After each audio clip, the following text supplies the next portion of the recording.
Okay, free trade across Africa, from Cape to Cairo, Mombasa to Dakar. That scenario of the continent benefiting from what it produces has long been a dream. But today, it's come one step closer to reality, with 44 African leaders signing up to a continent-wide free trade area. Though there are some notable absences, particularly Nigeria. Well, Nancy Kachingira explains the thinking behind the New Deal. Kenya is one of the world's biggest producers of flowers, but if you buy a bunch in Nigeria, they'll probably have gone through Holland. Nigeria, meanwhile, is a huge producer of palm oil, but Kenya buys its palm oil from Malaysia.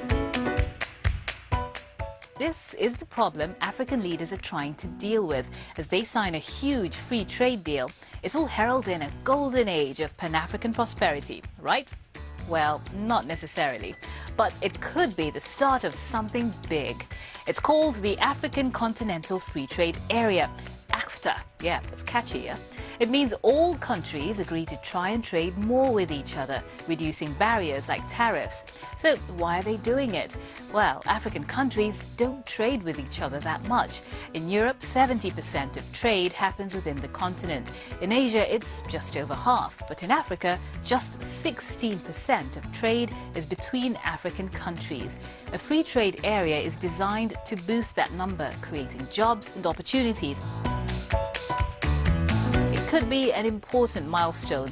Although it's still very far off, it leaves open the possibility of a fully integrated Pan-African economy with people, goods and services able to move freely, similar to the way the European Union works. But that process took 50 years and had fewer barriers. Security problems and often poor infrastructure make trade harder. The continent's main exports are raw materials like oil and minerals, which are mostly sold to countries outside Africa, as neighbors haven't set up the industries to process them. The sheer size of Africa and number of countries makes reaching an agreement a difficult task. Just days before the signing, Nigeria decided it wasn't going to sign until it had consulted businesses and unions. Getting to this point may have taken years of negotiation, but the real work is about to begin. That's Nancy Kachingira there. Well, the agreement signed in Rwanda's capital, Kigali, could create one of the world's biggest trade blocs, encompassing more than 1 billion people. Well, President Paul Kagame laid out what it could mean. This is not just a signing ceremony. Today's deliberations are critically important as we chart the next steps on our journey towards the Africa we want. Okay, well, to explore the question further, I'm now joined by the African Union's Trade Commissioner, Albert Muchanga. Thank you very much for joining us, Mr. Muchanga. 44 countries signed today, but one notable absentee, and that was Nigeria. How big a blow is that for you? Well, we don't see it as a blow because during the negotiations, we provided for countries to extensively consult all the stakeholders. So we respect the decision of Nigeria to continue the process of consultations, and we hope they'll finish very soon.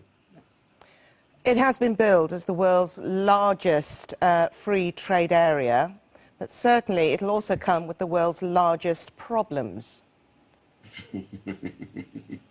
Well, life is always full of challenges, and I think we are here to really confront those challenges. We know that we have to meet quite a number of challenges related to infrastructure, related to non-tariff barriers, related to structural transformation in terms of production. But we'll be able to meet those challenges, and we are building a very broad base of stakeholders. Yesterday, we had a very successful forum with the African business people, and they agreed that they will partner with us to really make use of this large space of 1.2 billion people. What would be the biggest hurdles to this working? I mean, we've seen what's happened with the European Union. There are problems there.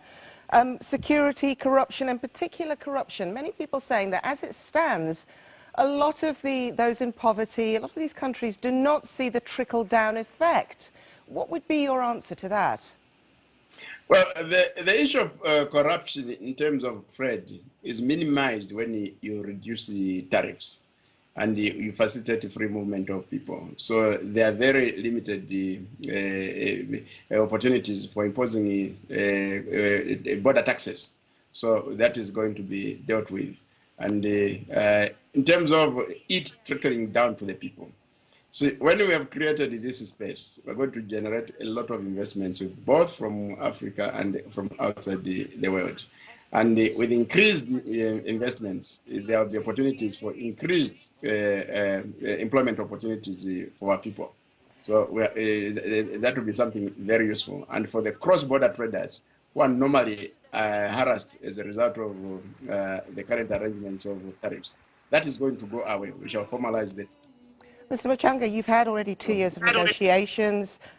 This agreement comes in within 180 days, I believe. What next?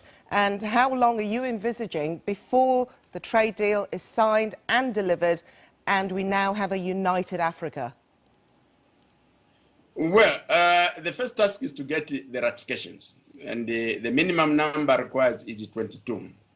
And the leaders this afternoon committed themselves to work very, very hard to ensure that we get the ratifications as soon as possible. So I think with that spirit, we are likely to get it into operation as soon as possible. And then we have what we call the built-in agenda, where we're starting the negotiations on actual tariff negotiations.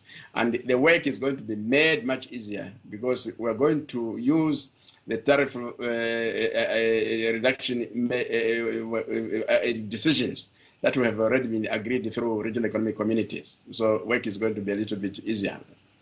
There's going to be a lot of work, isn't there, in preparation that will need to be done, particularly for smaller countries, and even Nigeria, which is the most populous nation on the continent, and also seen as one of the strongest economies, but still pointing out that their economy is not robust enough away from oil revenues.